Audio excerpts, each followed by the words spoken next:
Welcome to Happily Ever Afters, where love doesn't stop at romance. Join us as we share the tales of everyday magic and celebrate life's sweetest moments. Hear inspiring accounts of love, intimacy, and pure joy as we uncover the secrets behind true devotion and partnerships that really work.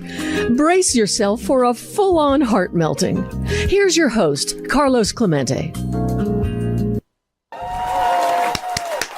Hello! Welcome, everybody. Hope we have a good show for you here today. We have two wonderful guests. And looking at their story, it gave me, all these thoughts started running through my head. My guests are Dr. If I can say it right, let me make sure, Ta-Taneisha Thames and Carl Williams. They have a wonderful story. Now, to lead into the story, I'm going to use a lyric I heard on a song. It says, I guess you wonder where I've been. I've searched to find the love within.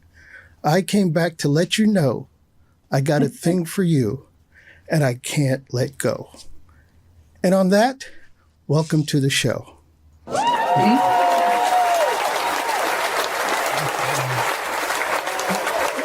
You have a long relationship that is just a wonderful story. So let's just get to it. Tell me, what happened? Why did it take so long?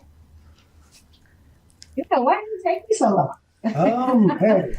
Hey, sometimes timing is everything. Yeah. That's what I like to say. Sometimes you meet people and sometimes you, the timing is just off a little bit and you may be involved in another relationship or you may be involved in a project or just doing something, in your life and just not really focusing on that person. Then when you see that person again, you realize like, hey, maybe I kind of missed an opportunity. And so I'm glad it came back around. So this opportunity came back around for me and got together. And 30 years later. Yeah, 30 years, exactly. 30 years later. Yeah. Well, that's what fascinated me about it. So give me a story. One of you two has a little story here for me. So you want to tell me? Yeah. Okay, So we met probably back in 1991. Yeah, at San Diego State University. We're both alums of that great institution. That's right. And being there at that time, there weren't many students who looked like us, people of color. So we tend to gravitate together. We would all go down in the bowling room and watch All My Children, Yeah, hang out. We had hangout spots and things like that. So a lot of the African American or Black students, we knew each other or knew of each other because, we had to get through. So we would tutor each other and look out for each other, party together, hang together, and that kind of thing. So when Carl and I met, we met actually in two different settings at San Diego State University and San Diego Unified School District when we were both driving as school bus drivers during that time as a means for me to pay my rent, while I was a full-time student. So, and then we met again 30 years later back in July of this year at the Townhouse, which is a local nightclub in the Los Angeles area. Okay. You saw me dancing on the dance floor. Let me stop you there. You're giving me all the preliminaries. Okay, Carl, 30 years. What'd you do? I saw her and she was dancing and I saw her in this light colored dress and I was walking by and kind of like doing my own thing. And I saw her go down to the floor. I'm like, okay. Her knees are still pretty good. Jumping like it's hot. So I was like, okay. So I passed by, came back around, and I saw her talking to some friends. I don't want to be rude. So I waited. I went to the back, and then she came to the back, and I saw her dancing by herself. And so, I stepped to her. I said, hey, would you like, some company, somebody to dance with? And she looked at me. She says, I don't need anybody to dance with. I can dance by myself. And I was like, well, you got a dance partner anyway. And so we started dancing and we started talking and just kind of admiring her beauty. She was so beautiful and just. So you recognized her 30 years later? You recognized her? I recognized her at first, because it was kind of dark in the place. And so it just took a little time. And the more I started looking at her, I was like, man, she looks very familiar. Yeah. And so, I asked her what church she went to. And she said, yeah, our church is tomorrow. I said, hey, invite me to church. I'll probably show up. That church angle always works, Yeah. All right. So, doctor, did you recognize him? No, not until the next morning. We met at Norm's. We were going to meet at some other restaurant, but it was too far given the distance where I was and where he was. So we picked a spot in the Los Angeles area. We met at a Norm's and we were talking. And it was just still like, gosh, why do you look so familiar to me? and we're talking. I'm like, oh my God, you made me bus yard. And so we just started talking and going on, and it just clicked. And then we've been together like every day since then. Okay, you say you've been together every day ever since. All right, in those 30 years for both of you, something had to happen to get you to this point where, bam, this was it. What was that for each one of you? Well, for me, it was having enough of what wasn't it, So when this is it presented itself, I knew that he was sent to me from God. Mm-hmm. I knew that at the time and place of where I am, or where I was particularly in my life, that I deserved to have a great partner, a great husband. I deserved to be someone's wife and queen and treated in that way all the time. And so I will say that from the very beginning, it started off, the honeymoon stage, but it has really remained that way. We've been together now, 6 months, 7 months?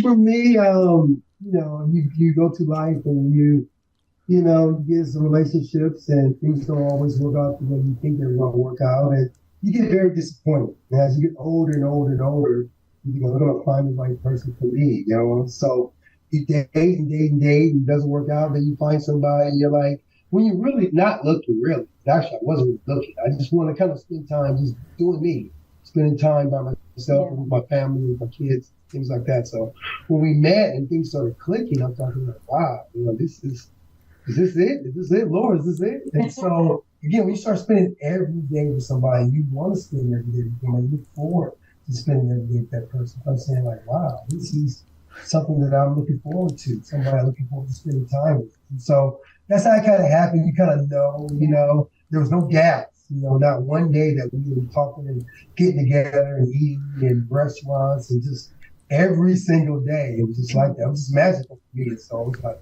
this is what I was looking for. So for both of you, all right, we all know what it's like, 30 years, there's a lot of things we don't want to mention that happened in 30 years for either one of us. But that mental connection, how have you been able to sustain that? Because, in 30 years, your minds can go different places. How did you come back around to that connection? And how has that led to this happily ever afters? Well, we both know what we did want.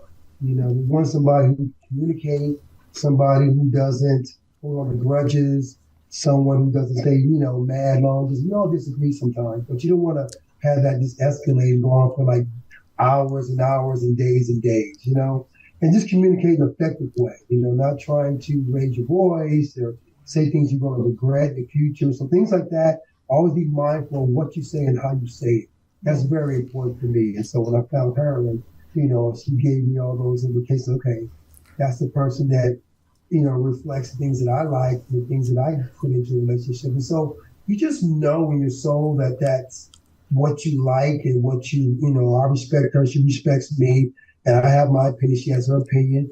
But even if we disagree, it's okay to disagree, but agree. You know what I mean? You know, we kind of laugh at each other and joke at each other and kind of poke fun at each other sometimes, you know, when we're by ourselves, you know, never for anybody else, you know, but it just works for us. And so that's, for me, mentally and spiritually, we just connected that way. Yeah. And too, when you find a man, a good man who loves the Lord more than he loves himself, to me, that is like a telltale. And then I found out that he went to seminary school, so he could actually. No, that is more. You know, but you know, all of those things, because I grew up not holy rollers, but you know, very much so in the church. And so, you know, that is the foundation and the crux of my life. And to have a partner or a man, like I said, that loves the Lord the same. And like he said, the first date really was at the church. Mm-hmm. Yeah. That was our first date. He came to my church. Yeah. And when he called and told me, I didn't believe it. I was like, well, if he shows up, he shows up. If not, then whatever. But he showed up, and it just did something, you know, inside of me. And I will tell you too, Carlos, that before I met Carl, sometimes I call him Jeff. So if I say Jeff, you guys are talking about the same man here. That's my middle name. Okay. Yeah, but I have pretty much resigned in my head that I was okay with being a single woman. You know, that maybe it just wasn't for me to have love happily ever after, because we both had been married before. Mm-hmm. I was married to my son's father. That was maybe 25 years ago. And that didn't work out. But I have an amazing, smart son that's just doing incredible things. He's working for the Lakers right now, finishing up his senior year in college. So, you know, you have your bumps and bruises along the road. You have relationships that kind of sometimes work, but then you have others that don't. And then when I had to impose my other child on him, my dog here, and he said, I don't like dogs. I don't want to bother with dogs. But now I think they have a tighter relationship than me and my dog. So it's been great. Yeah. Okay. I'm going to get to the good question now. How did you propose? I knew for a while I was going to propose, but, you know, we actually, our birthday was coming up, and so, you know, I scheduled a trip to Vegas, Las Vegas, and so we flew to Vegas, and, you know, I thought that was the appropriate time and place, you know, things seemed right, and so it happened in Vegas, you know, and got on one knee in a hotel, and I got us a suite and upgraded, and she said yes, and so, you know, it was great. It worked out great for me, great for her, and so again, we're happy. You did the one knee thing and everything, right? Yeah, I did. Okay, just make sure thing, you know? If you're going to do it. I had to make sure her mother, ask her mother, and ask her father, you know, for their blessings first, and then I proposed. Oh, were you nervous about that? Actually, I wasn't. Really, no, not really. Just, you know. Well, you never know. You never know with the folks, you know. You know, yeah, you know, they seem to like me, so I kind of had a feeling there's going to be a kind of green light before I did it. But, you know. All right. What are your wedding plans, real quick? What do you want to do? I want it to be over. Driving me crazy, Carlos.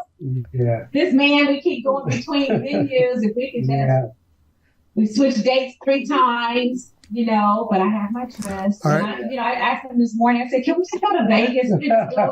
You know, but to be honest, I didn't want a ceremony. He wanted a ceremony. Mm-hmm. So, and I wanted him to have what he wanted. So I agreed. But I mean, I have a beautiful, beautiful, beautiful ring, and the set is just amazing. And I have all of the people on my part in place, but his part ain't close. Okay. What you got on? What you have anything on? What you got anything on? You got anything on your finger right now? Oh no, I'm gonna get it. Let me get it. I was cleaning up. If my dog was at the time, send it. Yeah, that's a picture of it. All right. Oh, who has a picture? Yeah. Okay. Yeah, all right. Well, I got you here. What advice do you have for happily ever after? My advice to people out there is that timing is everything. Like I said early on, you know, don't rush it, don't push too hard. Just let it flow. You know, and things are going to happen in their own, right time. And so I tell people that, when you're looking, that's when, it's going to be kind of hard to find. But when you're not looking, things seem to work out in its own true time. So again, enjoy life, travel, do whatever think you need to do. And then when the right time comes, then you'll be ready, have all your ducks just lined up. And what are your goals for the future? How do you see yourselves going to continue this happily ever afters? Well, we're going to begin purchasing property together once the market changes, of course. And travel. Our children are grown. There's 4 children between us. He has 3. I have 1. And they're from 33 to 21 in age. So you guys look too young for that. 33 to 21? Thank you very much. Yeah.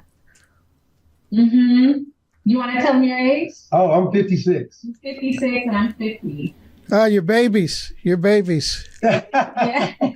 Well, thank you very much for that. Yeah. Yeah, but just enjoying, each other. I'm in the process of planning a cruise now while he's on break. Mm-hmm. I work as a clinical psychologist from home, so I can pretty much vacation anywhere, but any time. All right, we're close to wrapping up, but give me your final thoughts on what is happily ever afters to you. Happily ever after to me is finding a person that you gel with, find someone that has your same, goals, same, spiritual backing, and someone that you can grow with mentally, physically, and spiritually. Someone who takes care of themselves, take care of yourself. And if not, take care of each other, and to wherever you're lacking in one area, she's stronger and vice versa. And so, and getting to experience the world and to build memories, positive memories, and to build a foundation and a legacy, not only for us, but for our children and our grandchildren as well. Well, thank you. Because I using this through you as a learning experience. All right. We all have our ups and downs in relationships and whatever.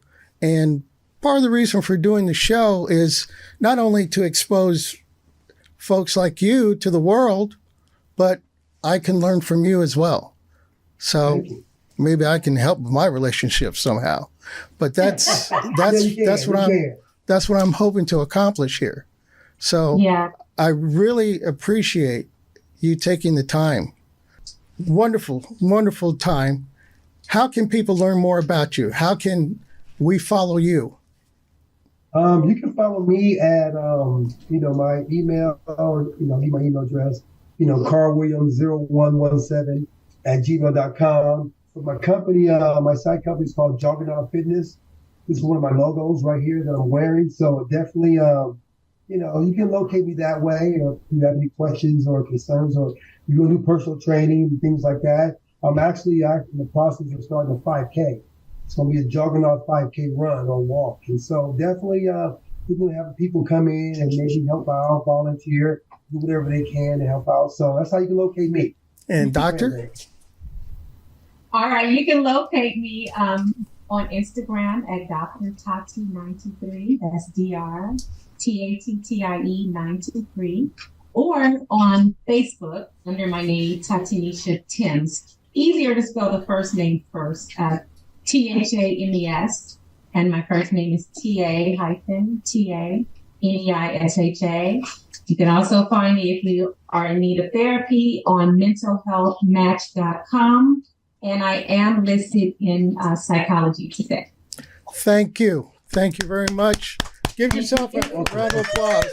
There you go. Thank you. Thank you for being part of our show today. Thank you. All right. Happily ever afters to both of you. Thank you very much. Likewise. Thank you. Same to you. This show isn't only about your stories, it's also about mine. I hope to learn from these captivating tales of love to enhance my own role as a partner, heartwarming stories, or inspiration to enrich your own relationship. Life is all about happily ever afters.